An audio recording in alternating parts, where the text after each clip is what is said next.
how do you sort of put in context exercise, and if you were to compare it to, say, nutrition in terms of its importance for the average person that does want to improve the health span, would like to maybe add extra years onto their life. Are these two things, are you able to sort of quantify or compare the relative impact of each of these on our health? It's a great question, and it's a very difficult question to quantify, but we have some data around it. So eating a reasonable diet will keep you in reasonably good health, right? And if you eat a very good diet, and whether that is vegetarian, vegan, or one that's meat with lots of plants in it, the longevity benefits across those are relatively similar. We know that in this country, more than 50% of all foods eaten are ultra-processed food, right? And it's the ultra-processed foods that's really doing the damage, right? Forget about fat, carbohydrate, and protein. Stop eating shit that has not been alive, right? So my thing on nutrition, we'll just touch on it, is eat a low HI diet, where HI stands for human interference, right? So if you're a meat eater, the last time I looked, chicken don't give birth to nuggets and fish don't have fingers. If you're a vegan, soy burgers, that's not good nutrition. Eating plants is good nutrition, right? Eating stuff that has recently been alive is the way that, and minimally interfered with by humans, is what you really want to do, because the research shows that there's a big study come out of France that people who have 4 serves or more of ultra-processed foods, which is really easy to do, have breakfast cereal and orange juice for breakfast, have a sandwich with bread for lunch, and then have a snack, a treat. There you're over 4.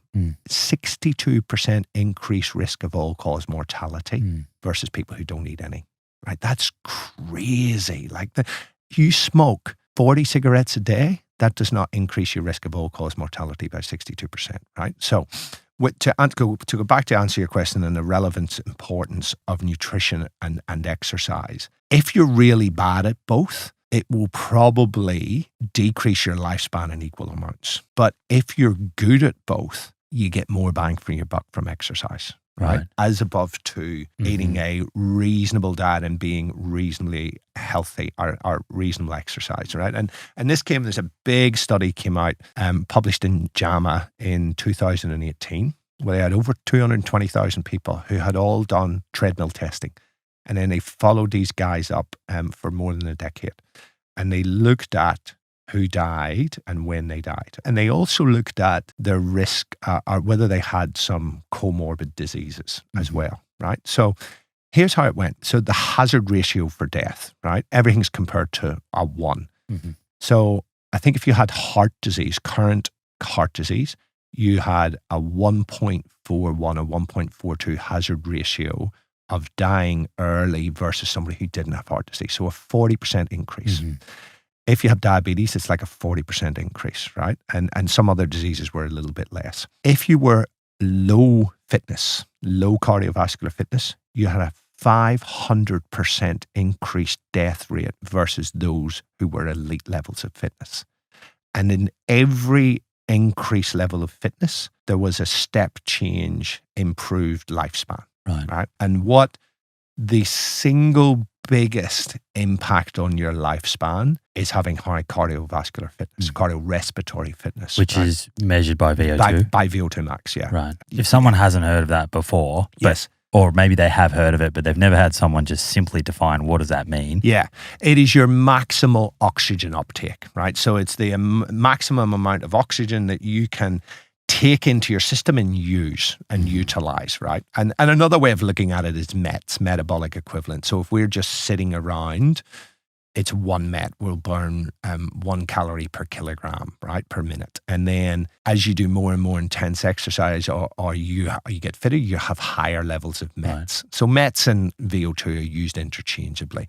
But if people have a tracker like my Apple Watch, have you got a Whoop band? I got a Whoop, yeah. You got a Whoop, that probably will tell you your cardiovascular, it'll approximate your VO2. A Fitbit does it as well. I say we both have Oura rings on. They don't do it, right? What do you think's better for measuring heart rate? Oh, no, that's a really interesting You need to wear question. a chest strap? You need to wear a chest strap. I'm a hairy Okay. Right. So this Apple Watch, shit house when it comes to exercising heart rate. Is like it overestimating or underestimating? It's massively underestimating my stuff.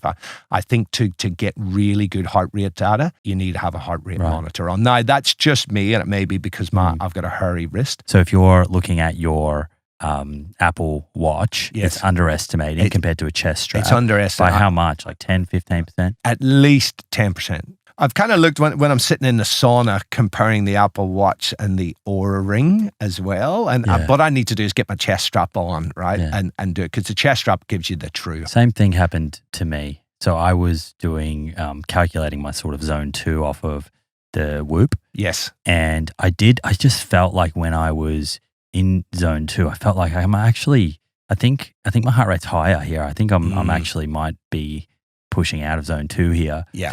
And then I put the chest strap on and it definitely was. It was about 15 beats per minute higher on the chest strap. Yeah. I think they're pretty good at resting heart rate, but when you get exercising heart rate, I wouldn't trust them. I don't trust it personally. So that study there, essentially what it showed was that moving from lower fitness to higher fitness had a greater effect on mortality or premature death than did these comorbidities. Than not having diabetes or not having heart disease, right? And it was amazing in that for every level of fitness that you go up, there was a very clear longevity benefit. And the beauty here, right? If there are people who are listening who are not currently exercising and know that their fitness is shithouse. So they're in the low group. They're in the low group, right? The biggest boon from your longevity goes from low to low average. That's amazing.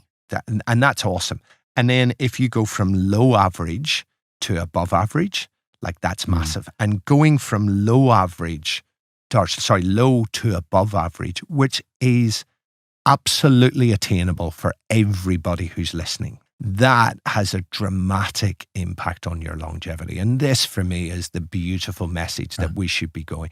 But it's a dose response. So there was no upper limit to this, basically. The people who were elite, and that is in the top 2.5% of VO2, they actually had significantly lived longer, better lifespan than people who were high, above average.